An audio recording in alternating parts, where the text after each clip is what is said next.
धौलपुर एक छोटा सा शांत गांव था। चारों ओर हरियाली और मिट्टी के पुराने घर। गांव के बीचों बीच था एक बूढ़ा कुआं, जिसके बारे में एक मान्यता थी। कहते हैं, रात के ठीक 12 बजे अगर कोई तुम्हारा नाम लेकर पुकारे तो जवाब मत देना, वरना तुम्हारी आत्मा भी उसी कुएं में समा जाएगी। शहर से आई रेखा गांव के स्कूल में नई शिक्षिका बनी थी।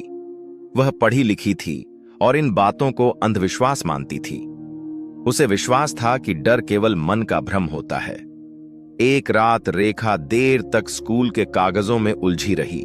बाहर बारिश हो रही थी और हवाओं में अजीब सी सिहरन थी। घड़ी में 11:57 हो रहे थे। रेखा ने खिड़की से बाहर झांका। पूरा गांव सो चुका था।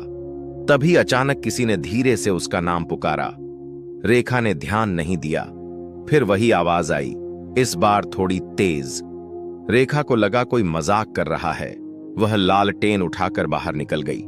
हवा तेज थी, पेड़ झूम रहे थे और बूढ़े कुएं की ओर से अजीब सी खामोशी आ रही थी। रेखा कुएं के पास पहुंची। तभी उसे महसूस हुआ कि किसी ने पीछे से उसका हाथ पकड़ लिया। वह मुड़ी, लेकिन वहां कोई नहीं था।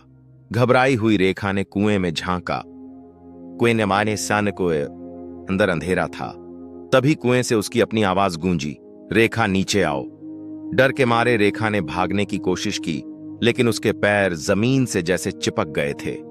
तभी उसने देखा, कुएं के किनारे एक धुंधली आकृति खड़ी थी, सफेद कपड़ों में लिपटी, खाली आंखों से उसे घूरती हुई। अगली सुबह गांव के लोग स्कूल पहुंचे। दरवाजा खुला था, लेकिन रेखा गायब थी। बूढ़े कुएं के पास सिर्फ उसकी टूटी हुई चूड़ियां और किताबें पड़ी थीं।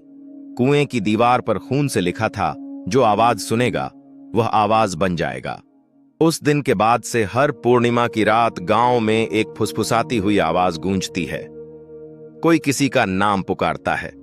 लेकिन अब गांव के लोग अपने दरवाजे बंद रखते हैं, खिड़कियां ढक लेते हैं और कोई भी उस आवाज का जवाब नहीं देता, क्योंकि अब सभी जानते हैं, धौलपुर में आवाज दी किसी ने तो जवाब मौत बन जाता है। ऐसी मजेदार कहानियां सुनने के लिए हमारे चैनल अनोखा बचपन को लाइक और सब्सक्राइब करें।